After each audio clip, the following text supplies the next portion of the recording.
quick introduction. Hi, everybody. Welcome to our TFME meeting. We're in Round Rock ISD. For those of you who are not in Round Rock ISD, if you're joining us from somewhere else, my name is Kathy Benford. I'm one of the co-sponsors. Hear my voice. You don't see my face right now. And we're going to allow... Quick introduction. Oh, hold on. Turn the volume off. There we go. We're going to let all the students introduce themselves, tell us your name and what organization you're in, band, choir, orchestra, or all of the above. And then we'll go from there, and then we'll turn it over to Dr. CP. All right, so let's start with Kirk. Okay. My name is Kirk Cooper. I'm a senior at McNeil High School in Austin, Texas. And what else am I supposed to go on with an introduction about myself? No, that's good. And then Carolyn. Hi, I'm Carolyn. I'm a senior and I'm in orchestra. Smesh. Hi, my name is Smesh Yaltham. I'm from the band at Round Rock High School. Amelia. Hi, my name is Amelia. I'm in 12th grade. I'm in 11th grade. My name is Alejandra. And we are both in the choir program at Stony Point High School. And then I'll let our sponsors introduce themselves. Our other sponsors, other than me. Hi, I'm Beth Williams, choral director from McNeil High School. I'm Clarissa. I'm a sophomore and I'm in choir. Hi, I'm Trisha Russell. I'm one of the choir directors at Stony Point High School. Great. Well, I know we've got some other students coming in, and once they join in, we'll let them kind of introduce themselves. Those of you out in the YouTube world, welcome to our meeting. And Dr. CP, if you want to just talk a little bit about yourself and your background and all of that, and then what you do and how this affects musicians. We've got some educators, just general classroom educators watching as well.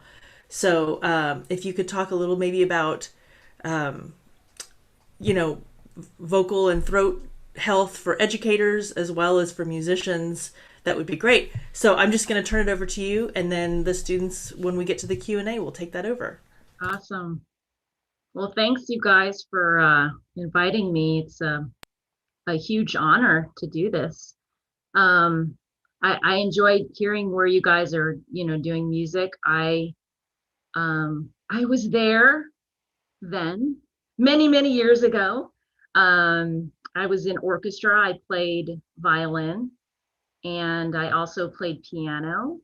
I play some classical guitar too that I learned on my own. So, and then I also am a singer myself. So I started out with music first. So I was also in theater. I did directing and acting and stuff like that. So I actually did not come from a medical background. So music is everywhere. So you can use music as a base for everything, and it will just broaden you. So I'm really excited that you guys are excited about music. So my name is Esther Cheung-Phillips, and I am an owner and president of River ENT, which is a medical practice in ear, nose, throat. So the long way of saying ENT is otolaryngology, head and neck surgery. Actually, it's otorhinolaryngology, head and neck surgery, but that's kind of an old term and nobody can say it. So if you can say that 3 times really quickly, you're going to be a good singer. So so I have a little PowerPoint thing I kind of put together just with a couple of little slides. But we don't have to we don't have to go by that. I'd really like to just answer a lot of your questions and stuff, but you know, I'll tell you background on me. Like I said, was not in medical. I was in theater, and I went to school as a theater arts major, and I did a minor in, well, I was going to do a minor in biology, ended up doing a double major. So, but I worked in theater for a while before I decided that I wanted to go into medicine. So I did a roundabout way, but all through medical school, I played guitar, and we formed a band in medical school. So we sang in coffee houses and fun stuff like that, and created a lot of music. And that was our release. So music is just part of my life. And if you see in my office over here, that's my piano. So I can play in between patients too. So, and my colleague that I work with, Dr. Wu, who's an otologist who studies ears, she plays piano, and so sometimes we sing and play together. So anyway, enough about that. I'm going to try to share this screen. Hopefully I won't screw this up. Let's see, share. Can you see that? Okay. So, see if I can move this over here. Go over there. All right. So I talked a little bit about me, and what I didn't say is why I chose laryngology, and you'll kind of see why, because of my music background. Can you see that, guys? All the words, or is something in the way? No? Yeah, Okay, it's just, I'm horrible at Zoom. No, you're doing great. I'm doing great, okay. So, like I said, ENT is just a way of saying otorhinolaryngology, head and neck surgery. So it encompasses, it's not just based on the organ, kind of like cardiologists, just they only can treat the heart. Poor cardiologists. ENTs, we do multiple organs. We're lucky. And I'll talk to you about the voice, so the larynx. And then we also deal with the ears, so different organs, sinus, smell, even the skin, tumors of the neck. There's salivary glands, thyroid, parotid. So it's a lot of different organs that we get to deal with, which is kind of a lot of fun. So I'm probably kind of ADD, so I really enjoy not being bored by just one type of organ. So also known as ENT. So I'll kind of go back and forth. I'll probably just say ENT because it's a lot easier. I won't make you say otorhinolaryngology. So what's it take to be an ENT? So lots of school. It's lots of books. So I went to, of course, high school. You finish your high school, get into a good college. I went to Case Western, and that's usually about 4 years, some people 5. And then I did my medical degree in San Antonio. That's 4 years. And then I did my residency in otolaryngology for 5 years. And then a lot of other people will do an extra year, what's called a fellowship. So if you want to do an special subspecialty in ENT, you can. And these are the different subspecialties. So I spent a lot of my time with voice because when I was a student in medical school, I got to work with a laryngologist who is a subspecialty of ENT that deals with voice. And he got to work with singers and patients, not just singers, but patients who have voice disorders. Another type of patient I work with is people who have what's called spasmodic dysphonia, where they just have these spasms of their voice. And you don't realize how much your voice really affects you in every way. Your voice is yourself. And if you don't have your voice, just imagine how it is to communicate with other people. So, and then not only that, if you're a singer, that's your whole life. So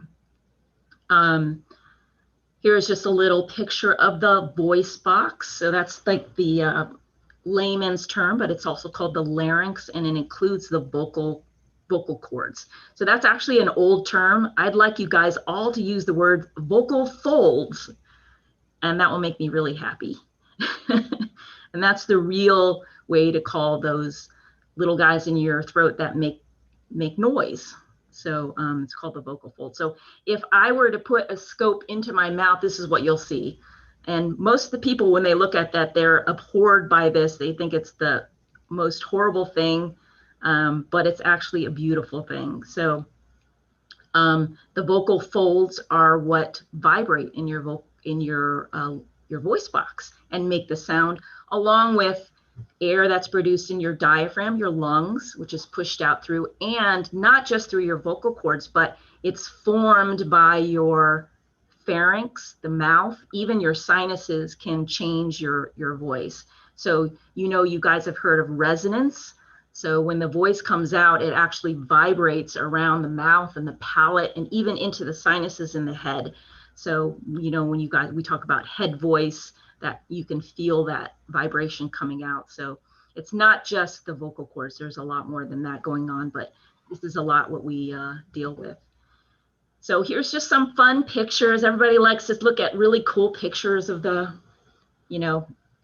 weird things going on with the voice. And this is a problem that can happen in singers and people who abuse your voice.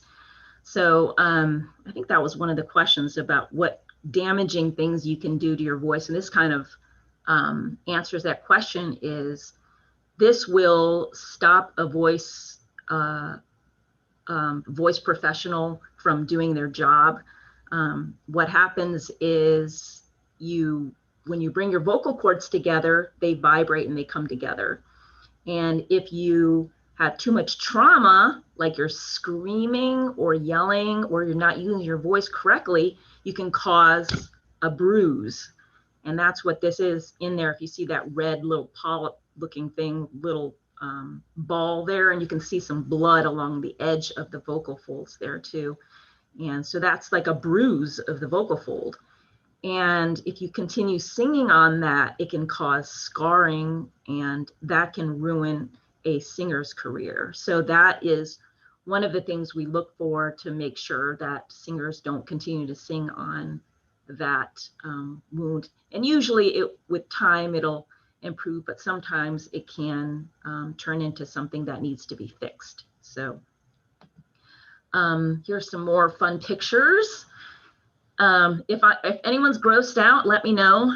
I see this every day, so to me it's kind of fun, but I know it's the first time for some of you all to see this stuff.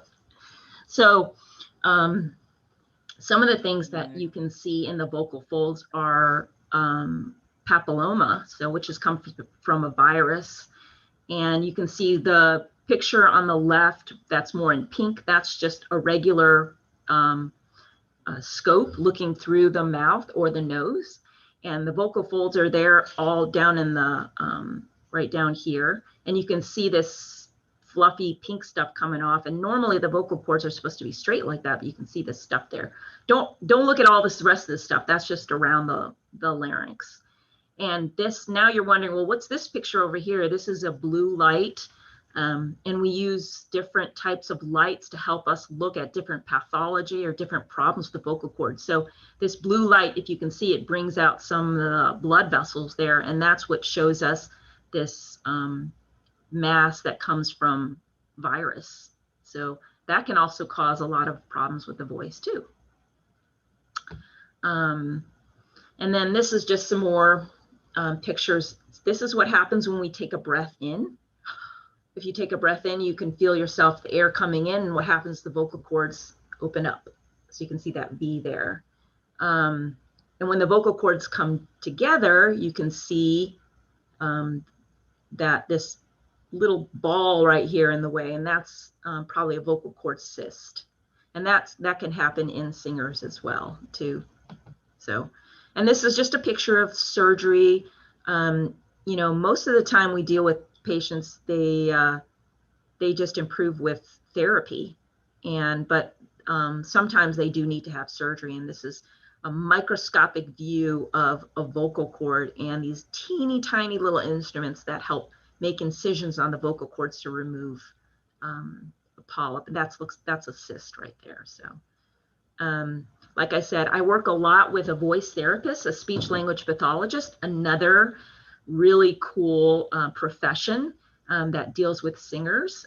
So that is my therapist is Lorraine Stewart. I work with her with patients, and she helps patients with singing and talking and improving their voice too. I think some of the Round Rock ISD speech therapists might be watching, so shout out to those gals and Oh guys. yeah, we love speech therapists. So I can't do much without them. So very valuable, and a lot of speech language pathologists will do extra training in voice therapy and breathing therapy. So so this is what I was telling you guys about. This is the way that we look at the voice box. So one way is to go through the mouth, which often can gag people. So I like to go I like to go through the nose. Plus, because we live in Austin, there's a lot of sinus problems, allergy. I don't know, anybody here having cedar problems? Anyone? Yeah, me too. So a lot of that problems can lead to troubles with your vocal cords too. So this is my nurse. I'm going to just give you this little video of how I look at the larynx. Okay. Hi, everybody. We're about to do a video stroboscopy, and we've got Miranda, my nurse here, who is the best scoper ever, who's going to help us. So we're going to look at her vocal cords today. So what we have here is what's called video stroboscopy. The reason why it's called video is because we're going to record a video. And then stroboscopy is because the vocal cords move so fast, you actually can't see them with the naked eye. So you'll see the light flashing like a strobe light, and you'll be able to see the vocal cords move. Is that looking kind of choppy? My instrument, this is just a microphone. So I'm going to clip this to Miranda right here. And then what we're going to do is her voice is going to go through the microphone into my stroboscopy equipment. So Miranda, if you can just say E, and as you can see here, she's at 372 hertz. And then also the sound level which is decibels. So now give a really loud one. E. And now she's at 91 decibels at 343. Okay?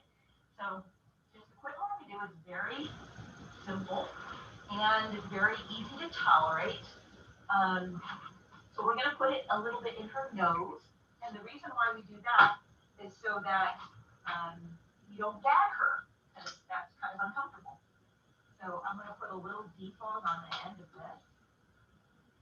And then we're going to go look in through her nose to look at the vocal cords. So you'll get to see the nose on the way out, or the way into the vocal cords.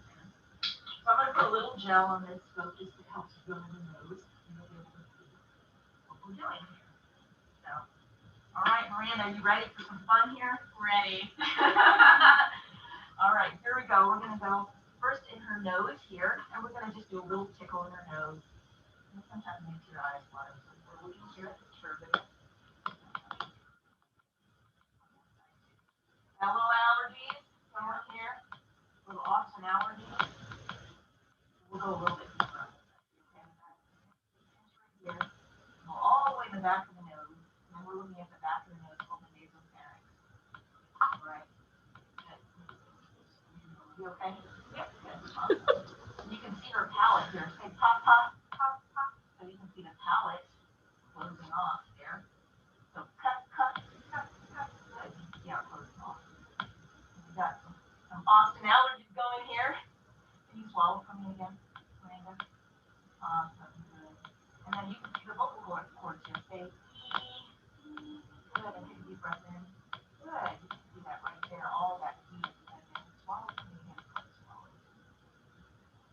Sorry, the video quality is not very good. I don't know why.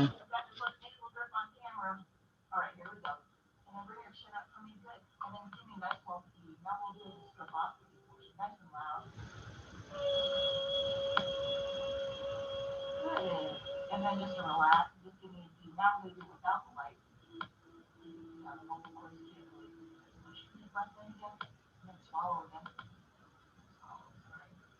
And then a big swallow. Awesome, sorry. And give me a high E, really loud, as loud as you can.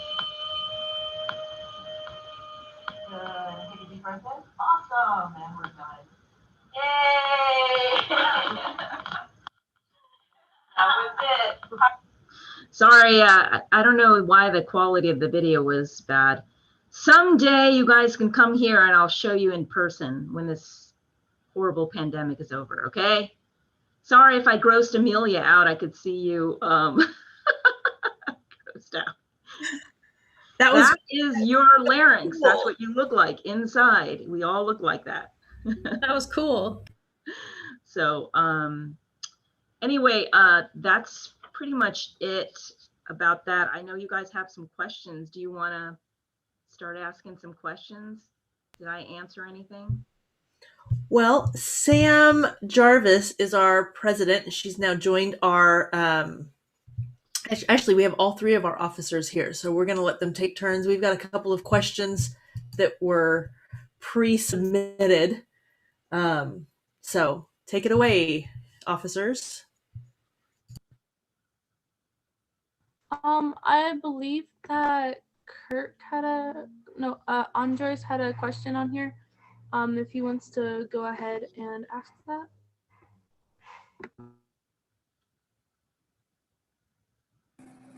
I don't think Andres is in this meeting, but I do think the question was already answered. So yeah. I can just go ahead and read what you guys sent me. Do you want to do that? Sure, that works if it's more convenient. You can definitely do that if you'd like. Okay. Somebody asked, how does vocal cord or vocal fold health and maintenance vary between different choral professions like opera, jazz, Broadway, chamber choir, orchestra, pop singing, death metal, yodeling, narration, etc.? What specific areas of the body are being affected and strained? That's a very good question, and you would need to go to school, especially speech language pathology school for a lot of that. So someone else asked, does belting hurt your voice too? A lot of these things are training. So you are more apt to not strain or hurt yourself if you are a trained singer. So like in Austin, we have a lot of singers here, which is really cool, but a lot of them are not trained. And so if you're not trained, a lot of times you can really hurt your voice and not know that you've strained it. So, but you can strain yourself and your vocal cords can be affected. Remember, I was telling you the vocal folds themselves can get bruised. That's mostly what we're dealing with when you're what we call voice trauma. If you're, use your voice too much. But, a voice professional who's like just talks all day, like a lawyer or a teacher, can hurt their voices just as much as a singer, as long as, if they're just not doing healthy things, what we call vocal hygiene. So one of the things that you can do to protect your voice, being a teacher or a singer, whether you're yodeling or pop singing, is hydration. So drinking plenty of fluids, which a lot of us, even though we do drink fluids, we don't drink enough, or we end up drinking a lot of soda or coffee, which just is what we call a diuretic. It just makes the water just come straight out too. So belting is not going to hurt you if you know how to do it. So even we have voice therapists that can do what's called safe screaming, because in theater, sometimes you actually have to scream. It's part of the, part of the show. You have to scream. And if you don't know how to protect your voice and you scream every single night for that show, you're going to really hurt yourself. So there's actually technique for learning how to do these things without hurting yourself. There's lots of questions here. So I just answered that other question. What's the most damaging thing you can do to your voice singing wise? And that's, singing without technique and singing too much without resting. The other thing that a lot of singers and even voice professionals do is they sing when they're sick, and that's a no-no. So if you ever had like a laryngitis or you're like a sinus infection or a cold, your voice is hoarse. If your voice is hoarse, that means your voice needs to rest. And if you sing on that, it can cause some problems with your vocal folds. So that's one thing. That's definitely a damaging thing. Another question someone had was, when you use a lot of tension while playing an instrument, such as a brass instrument, does that affect your vocal health? It depends on the tension and where the tension is at. So sometimes singers can have what's called muscle tension dysphonia. They use the wrong parts of their vocal folds, what are called the false vocal folds, to use their voice. So when I talk like this is using my supraglottis or my false vocal cords. So that is, I'm talking, but that just does not sound very good. And so that kind of strain can affect your vocal quality and your vocal cords too, or your vocal folds. But playing an instrument like blowing a horn or a clarinet, whatever, usually that's not good. That's your air is going beyond your vocal folds. I hope that answers that question. Let's see.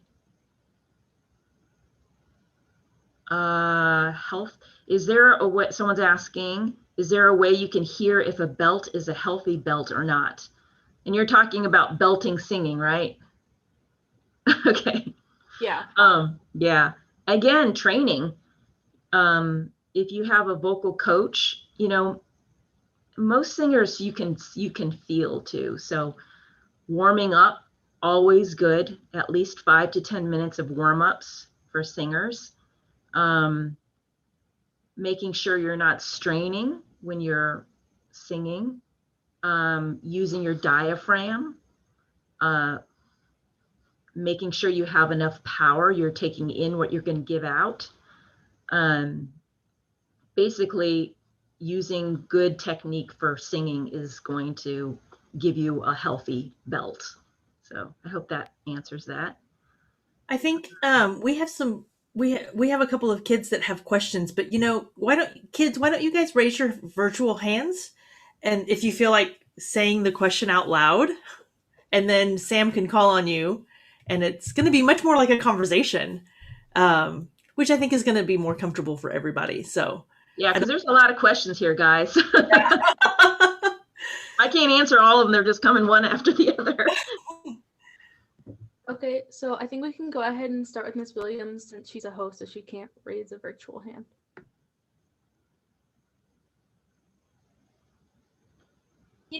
Okay, there we go. Whenever you sing with more nasal, does that like affect vocal health, and is there a proper way to do it, or is it just like there's no wrong way to do it? If that makes any sense. How about maybe it'd be better to qualify singing with a drop back of your soft palate? There's like hypernasal and what we call hyponasal voice. Some people, the placement of your voice depends. Sometimes if you have sinus and allergies going on, your voice sounds different. A lot of it is just placement. And again, that's more like technique. and something that a vocal coach or a teacher is going to teach you rather than a voice, a surgeon. So that's a little hard for me to answer because it's a little more for a coach or a therapist to kind of explain. Does that make sense? So I wish my therapist was here to answer a lot of these questions. Does anyone have another question? If Kirk, you want to go ahead, go on ahead. Okay, so I had a question regarding that blue photo of the mouth, but I no longer have it since it was already answered. What's that? It got answered? Is that what you said? Yeah, I was wondering why it appeared blue. Oh, okay, good. So I answered your question.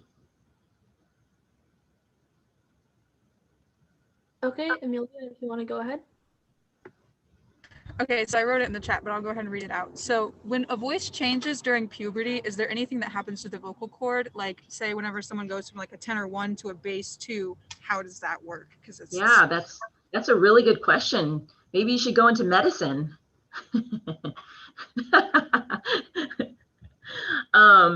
So with puberty is, hormonal changes happen, and hormones change the body and specifically the larynx. So if you look at a male versus a female usually doesn't have a big, what we call Adam's apple, right? Yeah. So what happens with males when they reach puberty, their voice changes, and it's a real structural change of the larynx itself versus a female. So that's what makes the male's voice drop so low versus a female. That's the simple answer to that. But that's a very good question.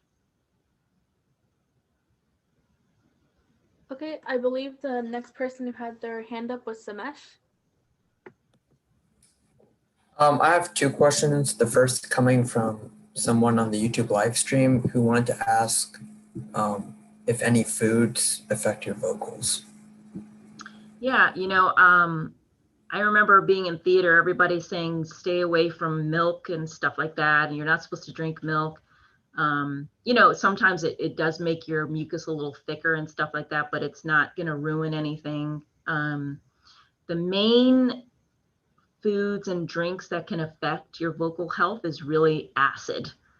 So sodas, which have citric acid in it, coffee, it's okay to have those in moderation, but if you're bathing your throat in acid all day, just imagine what that can do to your vocal cords. So, and of course, smoking, including vaping and marijuana, also pass through your vocal cords too. You're not eating that, but it's anything that's going through there is going to affect your larynx. So I tell patients, stay away from those if you want to preserve your vocal folds for singing and speaking. Does that answer your question? And then my own question from someone who's not in choir, and so I don't sing. I was wondering if there are any like daily vocal exercises that one can do to, I guess, preserve their vocal health in the long term. Yeah.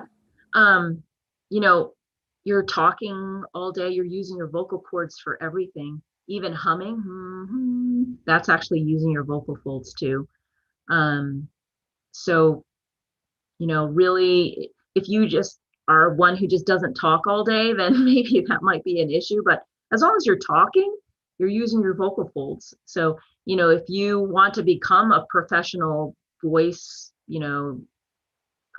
person, like you want to speak for the radio or something like that, that's different. You actually go through training to learn how to breathe and how to speak and how to enunciate and how to form your words. So it's a whole science. But for a day-to-day person, really, sometimes what I tell some of my patients, if you don't have time to warm up, if they want to do singing, you don't necessarily need to be professional, but humming is a good way to kind of warm up. If you're just driving in the car, just just humming some, scales just to kind of will help warm your vocal folds up. Thank you. Okay. Miss Williams, if you want to go ahead and go again, I believe you are the next person who had their hand up.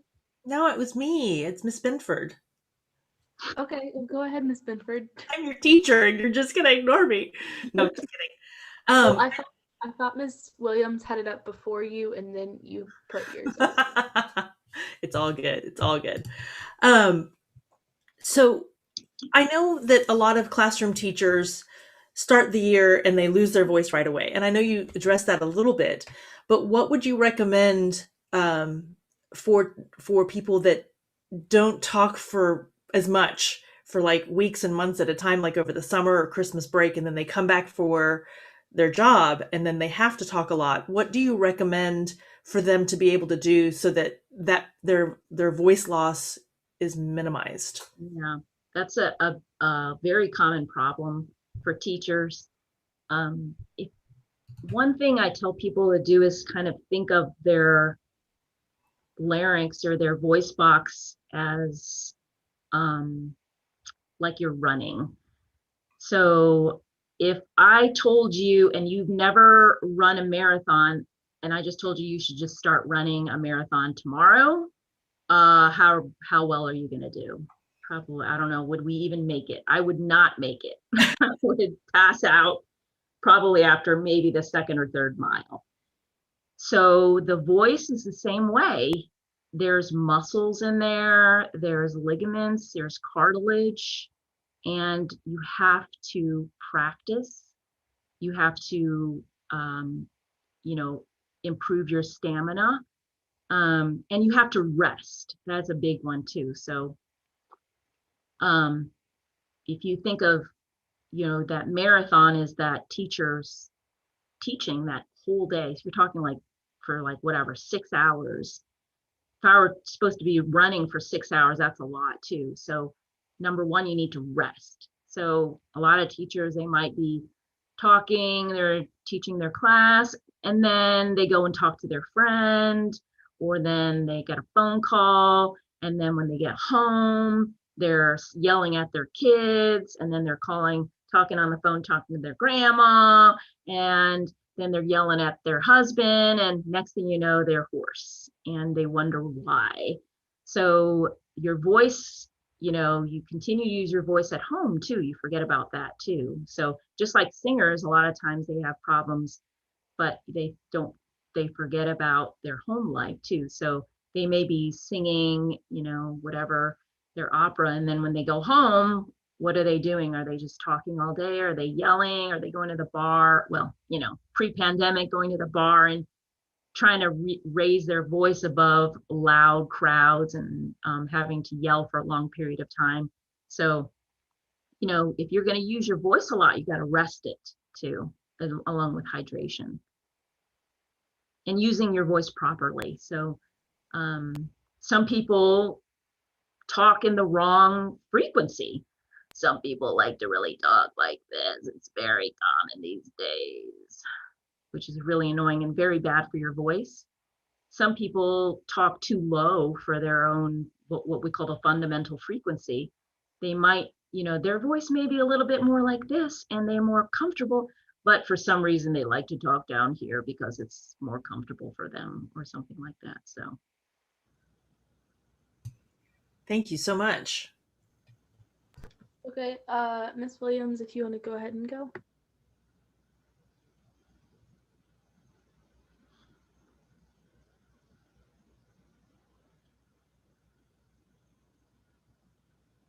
Oh, okay.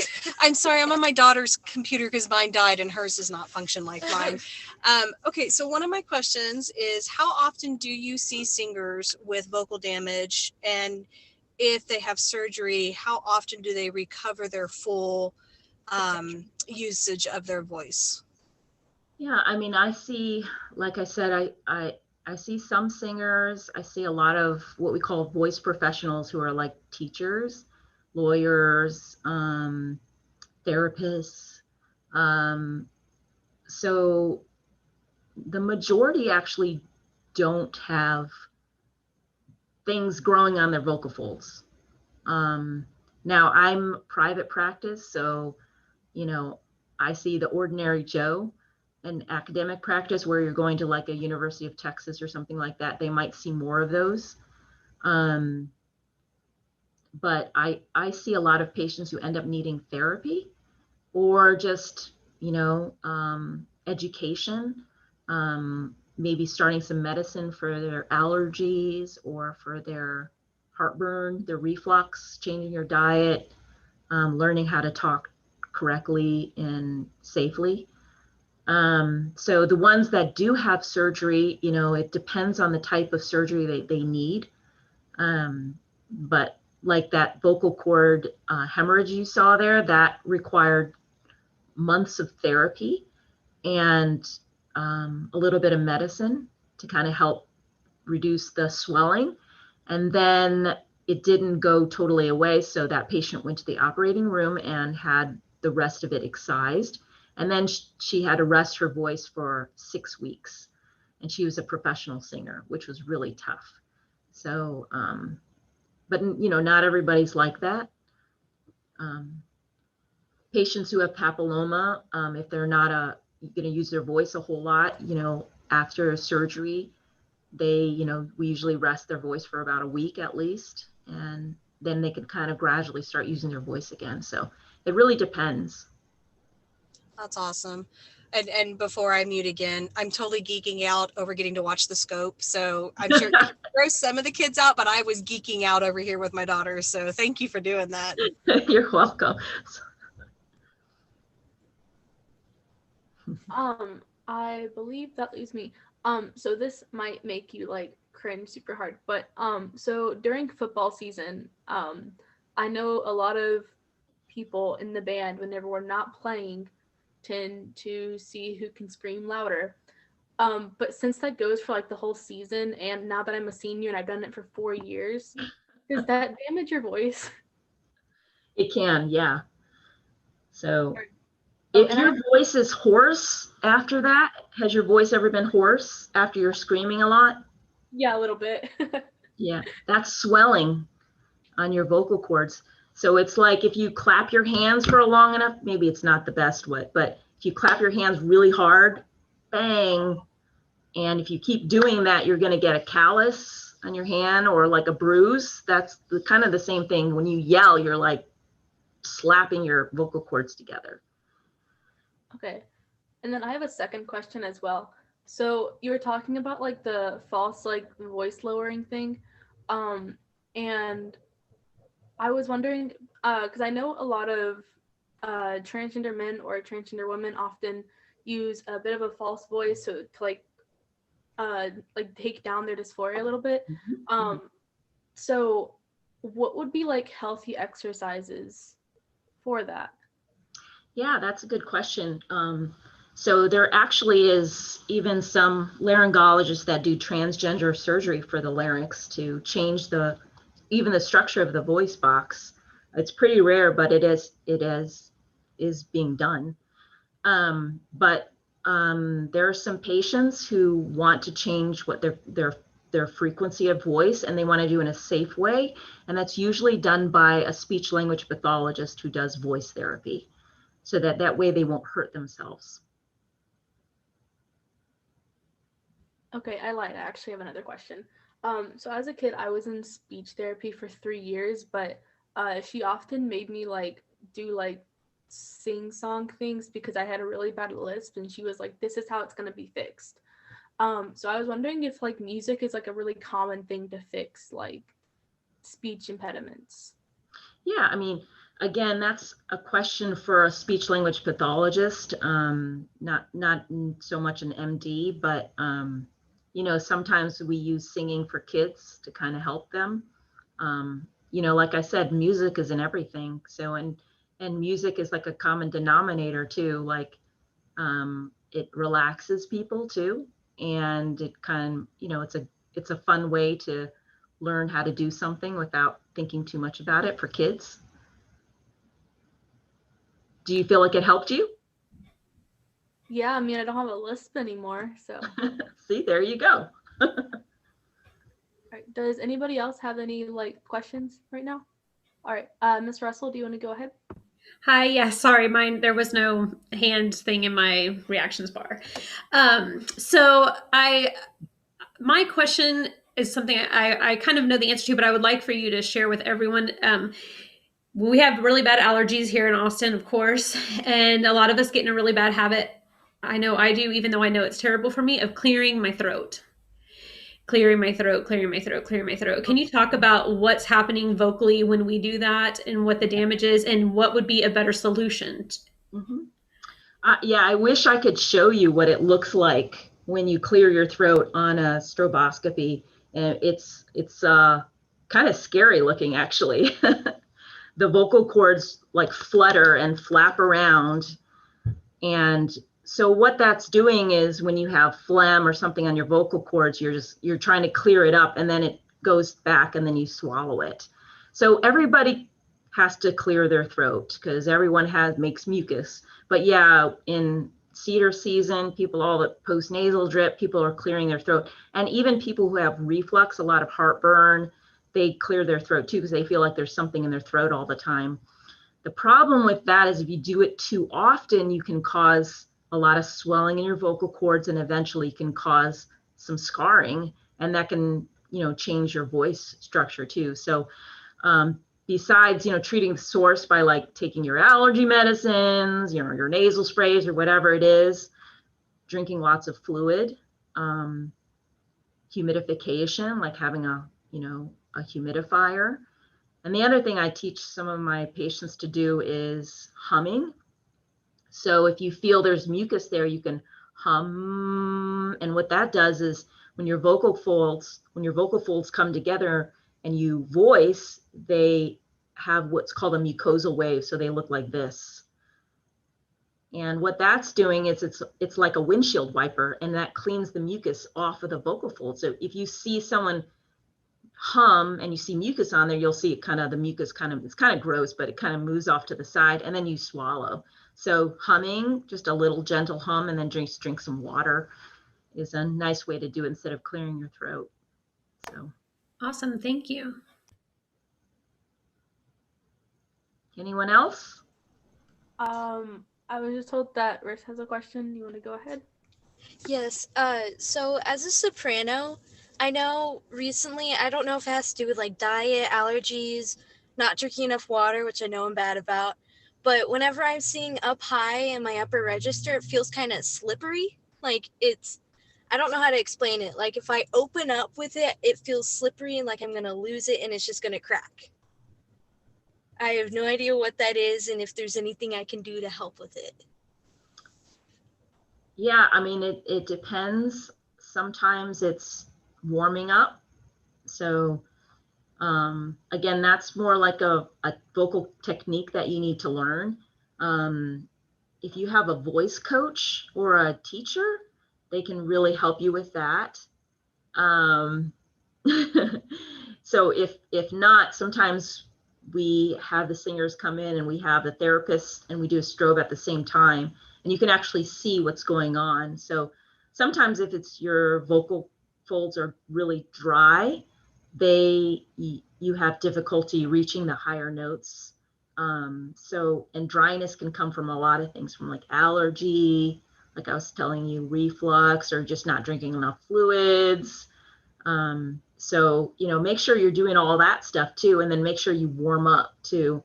Don't just punch those high notes. That's not very good for you. You want to make sure you do warm ups, some glissandos up and down, get to those octaves first when you warm up, right? You don't want to just, break into that high note there. But that comes from my learning music from my vocal coach, not from learning that from medicine.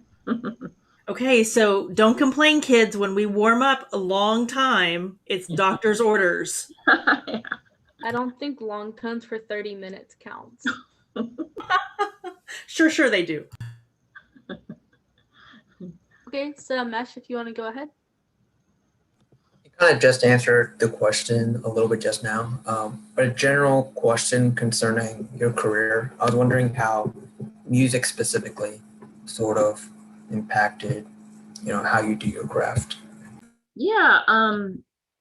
So because I'm a singer myself and in theater too, I spent a lot of time learning that craft, and I'm still learning too.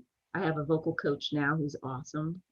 So I'm still learning, but because I had that background already when I was doing my residency in ear, nose, throat in ENT, I felt kind of drawn to that, and it was just really interesting to me, and I felt like I could really understand what a performer is going through. So, the stress that you have to be on. Not everybody understands what it's like to be on stage. You have hundreds of people looking at you and you're trying to remember your lines, singing in front of somebody, singing at a, coffee shop where everyone's talking and you're trying to sing, and, all those nuances that come with performers. So I feel like that kind of helps me, understand my patients better. And then also knowing technique too. Vocal technique will really help too, because patients will need a little help with that, even though that's done mostly by a coach and a speech language pathologist, but it helps to understand that. Okay, Carolyn, do you want to go ahead? Yeah, I had a couple questions. I was wondering, when you were talking about like unhealthy screaming and healthy screaming, what the difference is and like kind of how that works. And then I was also wondering, what can like a person who's like not in choir or sings professionally, like what they can do to like kind of improve their like singing voice. Yeah. Practice, practice, practice. That's really, and with the screaming, everybody really likes to scream there. Is that a big thing now?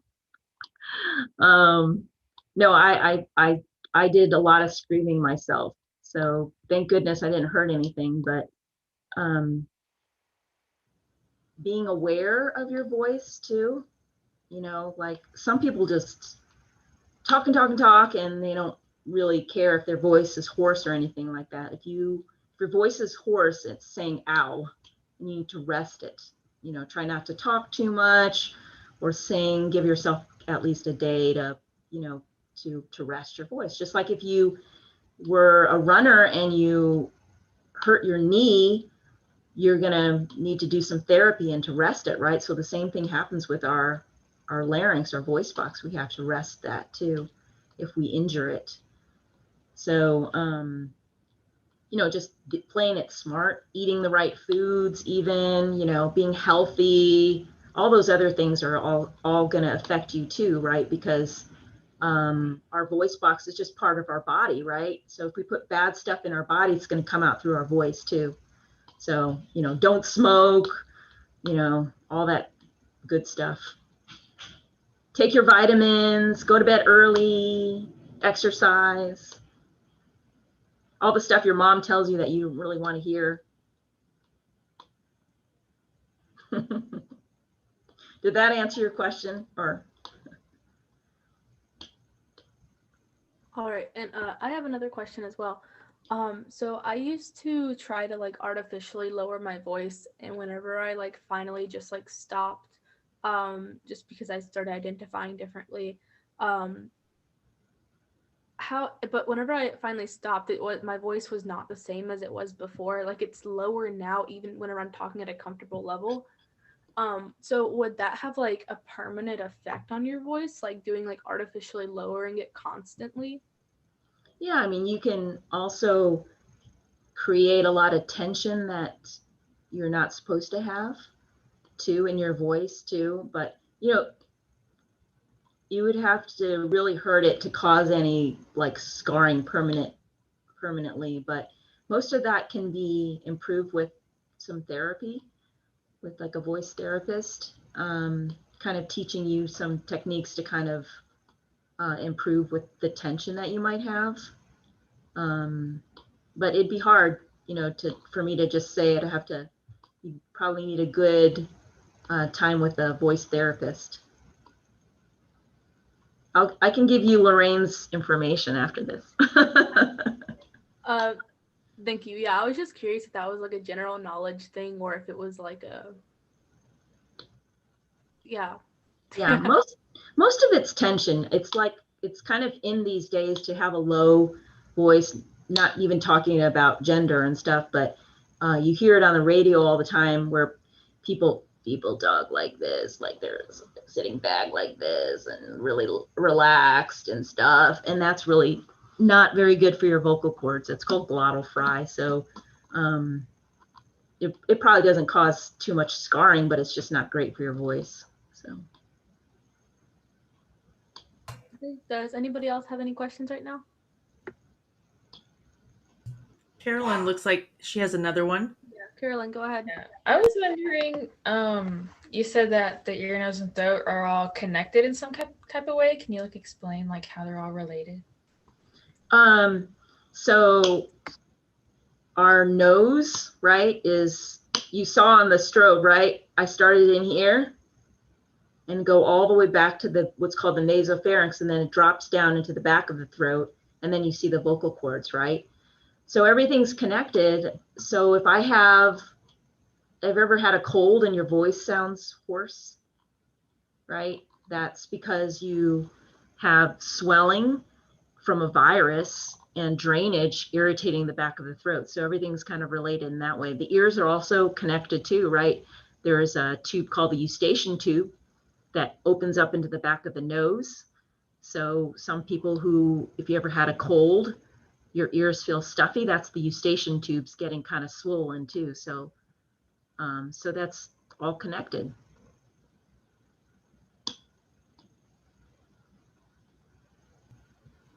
I hope everyone's really interested in going into medicine now. So if like somebody has like a problem with like their ears, like maybe like a hearing problem or something, or like excess like buildup of like wax and stuff, would that like affect like your voice since it's all connected? Yeah. So, some patients who have hearing loss tend to talk really loud, and that increases vocal trauma too, right?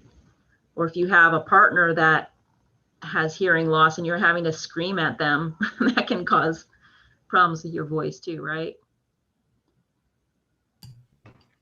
I think we have time for like one more question. Carolyn, did you have another question or no? Okay, I'll lower your hand. Kirk, do you have another question? I'm leaving now. Okay, bye, Kirk. To work on music stuff. Okay, Camilla, do you have a question?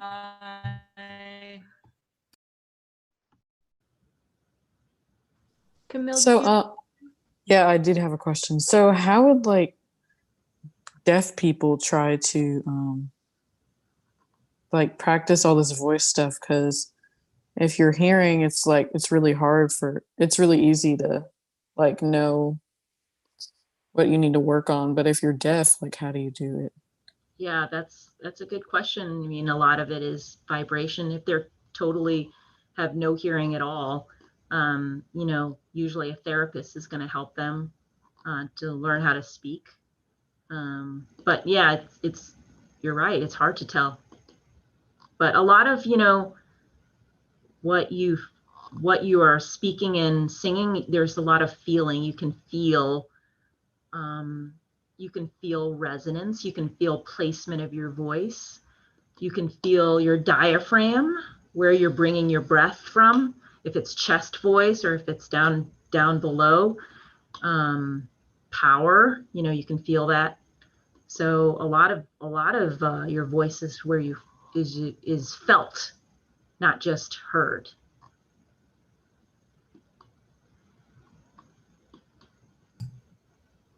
Well, thank you so much for joining us. I don't know if you have any like last thoughts before we turn off the YouTube live. I mean, I'm really excited about y'all being in music. Like I said, just pursue music, and it'll take you wherever you want it to go. And music is in everything, I think. And I think you can use music in everything too. So whether you choose to be a professional singer or a computer programmer, you know, there'll always be music, and it's in all of us. So thank you very much for letting me speak to you all. I hope you enjoyed it and didn't get too grossed out. It was fascinating. I loved it. I loved every minute of it. So thank you. Thank you Good. so much. Good. I hope I didn't ruin your dinners. I mean, No. I was eating Nutella and breadsticks, so I don't know. You might be getting some more appointments scheduled because of this talk. I don't know. Maybe. I just want to come hang out and watch as you do this with different people. I think it's very fascinating. Yeah. I think I missed my calling.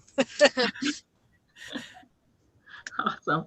Well, thanks, guys. I appreciate it.